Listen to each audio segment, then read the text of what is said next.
Inintroduce na namin dito sa tatlong to ang papi ni si Achichi, pero hindi namin na-expect na siya pa talaga ang manganga.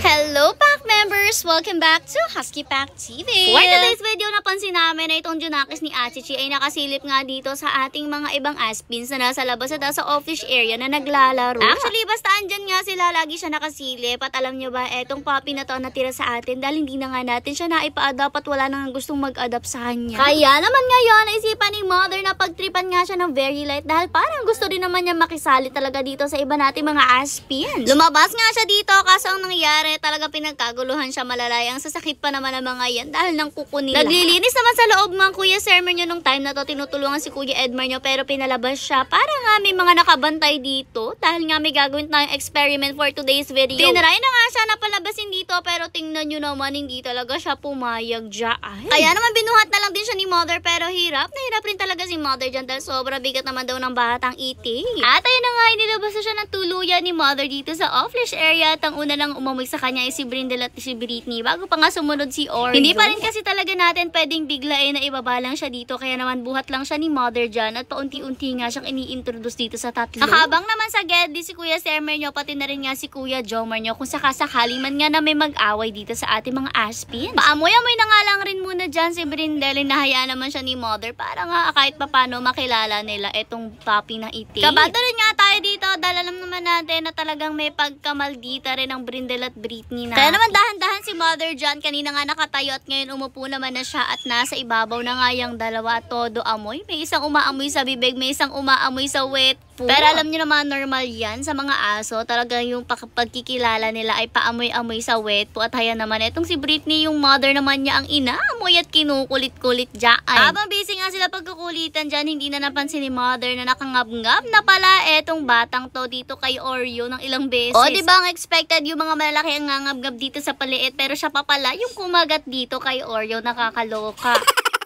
Anyways, dahil nga po okay na at naamoy-amoy na nila ng konti, kanina nakatayo, sunod umupo, ngayon naman ay dito na uupo talaga tuluyan si mother sa sahig at maibaba na nga ng tuluyan ng batang iti. Kaso takot nga lang rin talaga siya dyan kaya hindi siya tuluyang ibinaba. Yung paalang niya sa likod at yung paharap naman ay buhat-buhat pa rin nga ni mother. Todo saway pa rin nga si mother dyan dahil talagang todo amoy rin nga ayang si Brindle at kita niya naman halatang takot rin ng bata kaya hindi natin siya binibigla. Pero baka nga susunod ay makasama na rin nga siya sa mga to kasi nga syempre sa una lang din naman ganitong medyo nakakatakot, pero kapag nasanay naman na sila magkakasama ay magiging okay na rin ang lahat. Dati nga kasi si Brindle at si Britney lang talaga at lately na lang rin nga natin na isama si Oreo, pero tingnan nyo naman sila ngayon, nagkakasundo rin naman sila kahit papano, kahit parang halos lahat rin sila ay maldita. Anyways, after some time nga nabuhat-buhat ni mother yan ay heto, naisipan na rin nga niya na ibaba na ng tuluyan ang bata. Sure din kasi talaga na magpapapasok na mamaya si Kuya Edmar nyo dahil patapos na rin nga ang paglabas neto mga aspins natin, kaya naman tuluyan na siyang ibinaba ni mother yan kasi wala na rin ngang time. Kaso nga lang busy ang tatlo dyan pagkababa niya at siya naman dumiretso na dito sa may gate dahil gusto na nga niyang pumasok dahil takot rin talaga siya. Hindi na rin naman siya nalapitan pa ng tatlo kasi nagtawag na rin si Kuya Edmar nyo dyan ng pagpasok at si Britney na nga lang talaga ay nakalapit at nakaamoy sa kanya ng konti. Hindi na nga lang din sila nagkaroon ng masyadong interaction kasi nga pumasok na rin si Britney dyan at hayan, super happy pa niya nung nakaalis na ang tatlo sa kapal lumapit. Pinapasok na rin naman siya dyan sa loob at diretso na rin siya. Takang-taka nga si Achichi nito. Sabi siguro niya ano bang pinagagawa niya sa Junakis.